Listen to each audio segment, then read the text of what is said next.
জঙ্গি হামলার ঘটনা থেকে শিক্ষা নিয়ে জম্মু ও কাশ্মীরের কিস্তওয়াড় জেলায় সেনাবাহিনীর পোশাক ও যুদ্ধের ধরনযুক্ত পোশাক বিক্রি, পোশাক সেলাই এবং সংরক্ষণের উপর নিষেধাজ্ঞা জারি করেছে কেন্দ্রীয় স্বরাষ্ট্র দপ্তর।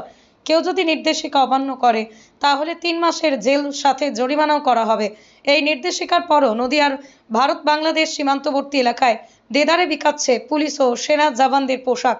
আর তাতেই চিন্তায় রয়েছেন এলাকার মানুষজন। তারা বলছেন শুধু জম্মু কাশ্মীরেই নয়, ভারতের সমস্ত খোলা বাজারে সেনা জওয়ানদের পোশাক বিক্রির নিষিদ্ধ করা হোক।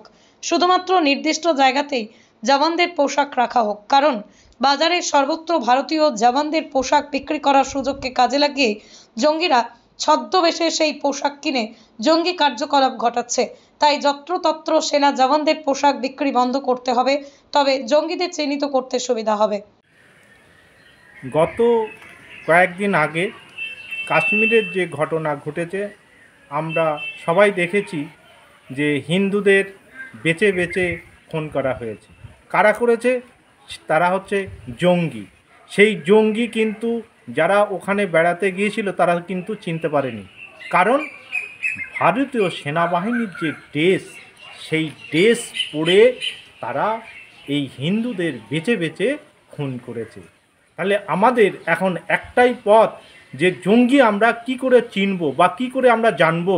আজকে ওপার বাংলার থেকেও যদি, পূর্ব পাকিস্তান থেকে যদি মানুষ জঙ্গিরা এসে ভারতীয় যে সেনাবাহিনীর যে পোশাক, সেই পোশাক পরে যদি আমাদের সামনে আসে, আমরা বুঝতে পারবো না তারা জঙ্গি না ভারতীয় সেনা। তাই সর্বপ্রথম দরকার যে ভারতের সৈন্যের যে পোশাক অলিতে গলিতে এভেলেবল পরিমাণে বিক্রি হচ্ছে, সেইটা অবিলম্বে বন্ধ করা।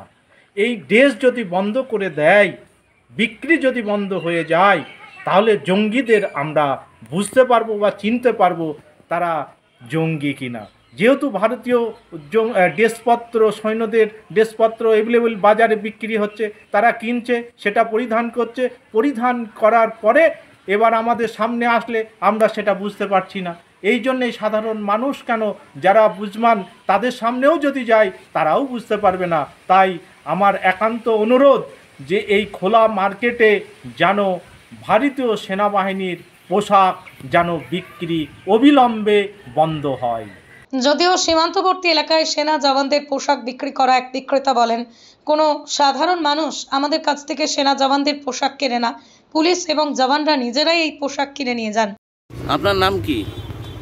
আমার নাম রতন সাহা। কতদিন হলো এই দোকান? ডিফেন্সের ব্যবসার বছর 5-7 বছর। আপনার এখানে তো পুলিশের সমস্ত সরঞ্জামই পাওয়া যায়। পুলিশের জামা কাপড় থেকে শুরু করে গেঞ্জি, আর্মি লেখা গেঞ্জি ফেঞ্জি সবই তো পাওয়া যায়। সবই পাওয়া যায়। বেচা কেনা কেমন এখন এই গরমে? গরমে এখন ফোর্সের আসার উপরে নির্ভর। ফোর্সের যদি আনাগোনা বেশি থাকে বেচাকেনা বেশি হয়, ফোর্স না থাকলে বেচাকেনা কম হয়। এতে যে কেউ এসেই তো কিনতে পারে না, পুলিশের লোকজনই। পুলিশের লোকজনই কেনে। আর এমনি আম পাবলিকও তো এসে কেনে গেঞ্জি দেন। না না, আনপাবলিক আমরা বেশি। কেমন কি বেচা কেনা তাও? মোটামুটি টুকটাক, এখন কম্পিটিশন বাজার, সবাই ব্যবসা করছে। তা আপনার তো 5-6 বছরের ওপর দোকান বললেন, সেক্ষেত্রে বেচা কেনা কেমন সে তো বোঝা যায়। বেচাকেনা এখন আপাতত কম্পিটিশনে, এখন বেচাকেনা। এটা একদম কৃষ্ণনগর পুলিশ লাইনের সামনেই। কৃষ্ণনগর পুলিশ লাইনের সামনে।